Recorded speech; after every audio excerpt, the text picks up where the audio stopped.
आइए फिर मैं एक नया टॉपिक लेकर आ गया हूँ।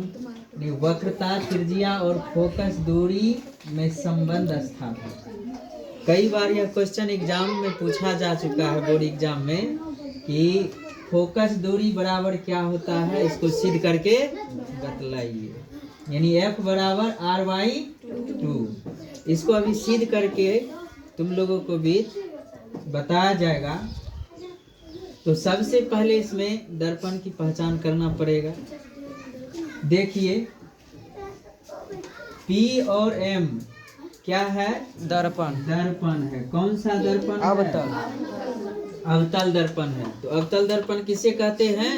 तो जिसका परावर्तक सतह अंदर की ओर धंसा हो से अवतल दर्पण कहते हैं। तो अब सबसे पहले इसमें क्या बनाना पड़ेगा?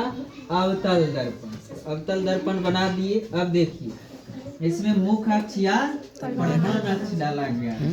C से लेकर P तक की दूरी को मुख्य अक्ष या प्रधान अक्ष कहा जाता है। C से लेकर F तक की दूरी को क्या कहा जाता है? शांति से समझो, इसको हवा में मत लो, एग्जाम लेवल है, रिविया क्वेश्चन है, कई बार एग्जाम में पूछा भी जा चुका है। तुम लोग इसको हल्का में ले रहे हैं।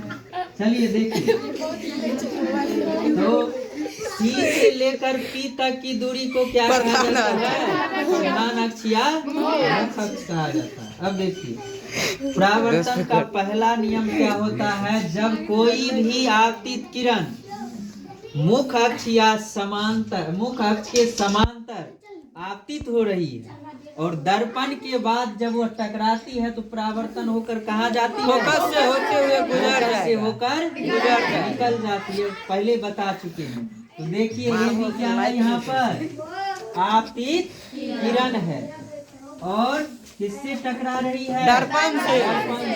टकराने के बाद BD क्या है? BD क्या है? किरण है। किससे होकर निकल जा रही है? फोकस से। और फोकस से होकर निकल गया। अब देखिए BC क्या है? अभिलंब डाला गया। BC क्या डाला गया? अभिलंब है, जो B से लेकर C तक मिला दिया गया। अब एक चीज और जानता होगा तुम लोग, क्या जानती है? परावर्तन के कितने नियम होते हैं? आपतित किरण, परावर्तित किरण, आपतन बिंदु पर खींचा गया अभिलंब, तीनों एक ही तल में होता है। तो ये पहला नियम है। अब चलिए दूसरा नियम के बारे में समझते हैं। दूसरा नियम क्या होता है? आपतन कोण परावर्तन कोण के बराबर होता है। आपतन कोण नहीं, हंसना नहीं है, समझना है। आपतन कोण परावर्तन कोण के बराबर। अब देखिए यह कोण कौन सा हुआ? आपतन कोण। कोण एक आपतन कोण। कोण दो क्या माने हैं? परावर्तन कोण। तो आपतन कोण परावर्तन कोण के बराबर है यहाँ पे। कोण एक बराबर कोण दो। हिंदी में भी हम लिख दिए हैं आपतन कोण परावर्तन कोण के बराबर होता है, इसलिए हम यहाँ पर दिए कोण एक बराबर कोण दो। अब देखिए एकांतर कोण का मतलब समझती हो? तिर्यक होता है, जो एक दूसरे का अपोजिट होता है। कोण एक के बराबर क्या होगा? कोण 3 होगा। कोण एक के बराबर कोण 3। कोण एक के बराबर कोण 3। कोण 2 के बराबर कोण F होता है। समझ गया? कोण एक के बराबर कोण 3। कौन सा कोण है? एकांतर। कौन सा कोण? एकांतर। तो कोण एक बराबर कोण 3। समीकरण क्या हो गया? सेकेंड। तो समीकरण फर्स्ट और सेकेंड से कोण एक से कोण एक कट गया। बचा क्या? कोण 2 बराबर कोण 3। कोण 2 बराबर कोण 3 है। अब चलिए कोण 2 को देखिए। कोण 2 कहाँ है? ये वाला है। कोण 2 कहाँ है? तो कोण 2 का लकीर में क्या है? B और F। कोण 2 के नजदीक क्या लिखे? कोण 3 तुम लोग बता दो तो CF। अरे इसका न हुआ? कौन CF हुआ? तो कौन BF बराबर क्या होता है? CF निकल गया। कौन 2 और कौन 3 से निकला कि नहीं निकला? जी सर। यदि दर्पण का द्वारक छोटा हो, द्वारक मतलब जाने वाला रास्ता होता है, वह छोटा होता है, तब क्या होता है? तब होता है BF बराबर PF। तो बी एफ देखिए ये हुआ। अब पी एफ यानी कि इसका बी एफ की दूरी पी एफ की दूरी के बराबर होगा। बी एफ की दूरी पी एफ की दूरी के बराबर होगा। यहाँ पर है कि नहीं है? अब चलिए पी एफ बराबर क्या होता है? C F. बी एफ के जगह पर यहाँ देखिए, बी एफ के जगह पर क्या है? सी एफ है? यहाँ पर सी एफ है। तो बी पी एफ के बराबर क्या होता है? C F. अब देखिए तो पी एफ कहाँ है? पी और एफ है यहाँ पे। तो पी सी का मान निकालने के लिए इतना मान घटाएंगे तब ना पीसी का मान निकलेगा। अरे माना कि यहाँ से यहाँ तक की दूरी ए और बी है, अब बीच में पी ले लो, ठीक है। कहेगा तुमको ए पी का दूरी कितना है, तो कैसे निकालेंगे? पूरा में से इसको घटा देंगे, ये दूरी निकलेगा कि नहीं निकलेगा?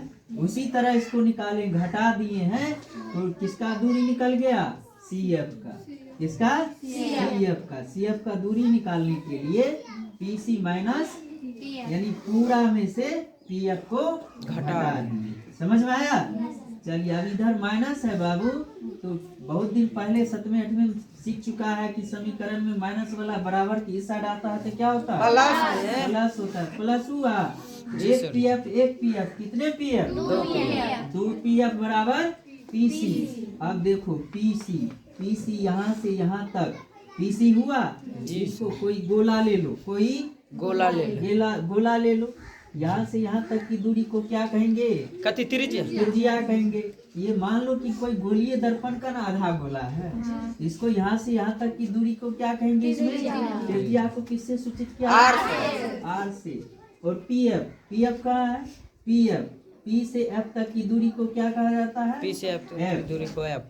फोकस दूरी नहीं कहते हैं? पी ध्रुव से लेकर एफ तक के बीच की दूरी को क्या कहते हैं? फोकस दूरी। ये क्या हो गया? क्या? अब चिन्ह परिपाटी को और ध्यान दीजिए। चिन्ह परिपाटी में क्या बताए थे? बाईं ओर क्या होता है? ऋणात्मक।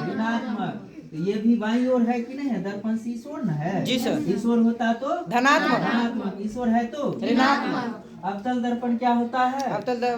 ऋणात्मक। और उत्तल दर्पण धनात्मक। कौन सा दर्पण है? अवतल। दोनों में क्या होगा?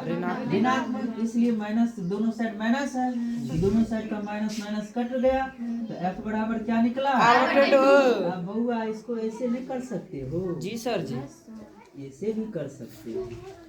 इस तरह से आप लोगों को भी सीख किया गया है। आप लोग इसको घर पर लिखकर 2-3 बार रिवीजन कीजिएगा तो आप लोगों को माइंड में यह बात आ जाएगा। यह एग्जाम लेवल के लिए भी आया है। चलिए आज के लिए इतना ही। Thank you.